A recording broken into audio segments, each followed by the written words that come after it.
தமிழ்நாட்டின் தலைநகரம் மாறுகிறதா? சென்னையிலிருந்து திருச்சிக்கு தமிழ்நாடு தலைநகரம் மாறுகிறதா அப்படிங்கிற ஒரு பெரிய குண்டை தூக்கி திமுககாரங்க போடுறாங்க. எப்படி இந்த செய்தி வந்தது அப்படின்னு பார்த்தீங்கன்னா, கனிமொழியை திமுகவுடைய தேர்தல் வாக்குறுதி தயாரிக்க சொல்லியிருக்காங்க. அந்த அம்மா அவங்க பாட்டுக்கு தயாரிச்சுக்கிட்டு இருக்காங்க. ஆனால் அந்த அம்மாட்ட போய் மனு கொடுக்குறாங்க 2 பேர். யாருன்னு கேட்டிங்கன்னா, KN நேரு, அன்பில் மகேஷ். என்னென்னா, தமிழ்நாட்டு தலைநகரை சென்னையிலேருந்து திருச்சிக்கு மாற்றுங்க, அப்படி ஒரு வாக்குறுதியை, திமுக வாக்குறுதியை இந்த தேர்தலில் கொடுங்கள் அப்படின்னு மனு கொடுக்குறாங்க. மனு கொடுக்குறது இதெல்லாம் சும்மா நடிப்பு. இவங்க சொல்லி தான் மனு கொடுப்பாங்க.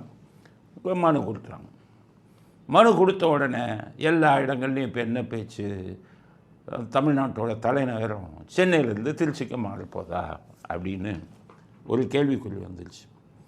எப்போவுமே பார்த்திங்கன்னா, தலைநகர் மாறணும் அப்படின்னா எல்லோரும் நாட்டு நலன், மக்கள் நலன், இதை வச்சு தான் தலைநகரம் மாற்றணும்னு நினைப்பாங்க. செக்ரட்டேரியட்டை மாற்றணும், தலைமைச் செயலகத்தை மாற்றணும், அசம்பிளியை மாற்றணும், முக்கியமான அரசாங்க ஆஃபீஸுகள்லாம் மாற்றணும், பெரிய பெரிய வெளிநாட்டு ஆஃபீஸுகள்லாம் இருக்குது, எல்லாத்தையும் மாற்றணும். அவ்வளவும் நீங்கள் அங்கே கொண்டு போகிறதுனா லட்சக்கணக்கான கோடி செலவாகும். அது பிரச்சனை இல்லை. 10 லட்சம் 10 லட்சம் கோடி கடன் வாங்கின மாதிரி இன்னும் 2 லட்சம் கோடியை கடன் வாங்கிடுவாங்க. ஆனால் இதுக்கு பூரா கான்ட்ராக்ட் நமக்கு கிடைக்குமே. KN நேருவுக்கு இங்கே சென்னைக்கு குடிநீர் மழை நீர் தடுக்கணும்னு சொல்லி எல்லாத்தையும் இது பண்ணார். ஒரு 4000 கோடியை மங்காம் போட்டார் தண்ணி பூரா. அதே மாதிரி தலைநகரை மாற்றுறோம்னு கான்ட்ராக்ட் பூரா நம்ம ஒரு 40%, 1 லட்சம் கோடி செலவாச்சுன்னா 40,000 கோடி நமக்கு வந்துடும். அவங்க சுயநலம் அதுதான். கான்ட்ராக்ட் பூரா நம்ம கட்சிக்காரனுக்கு கொடுத்துடலாம். நாடு குட்டி சோறு பண்ண இதுதான் அவர்கள் நினைப்பு. சென்னை நல்லா இருக்கணும், திருச்சி நல்லா இருக்கணுங்கிறதுக்காக இந்த கூட்டம் இதை செய்யலை. அவங்க இதே நல்லா கொள்ளையடிக்கலாம்.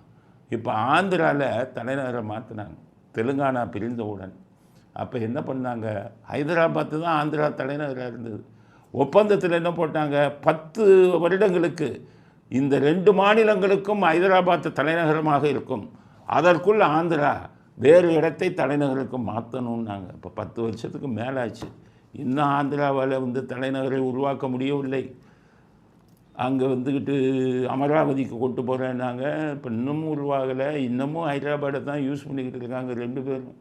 ஒரு தலைநகரை மாற்றுறதுன்னா அவ்வளோ சாதாரண விஷயம் இல்லை.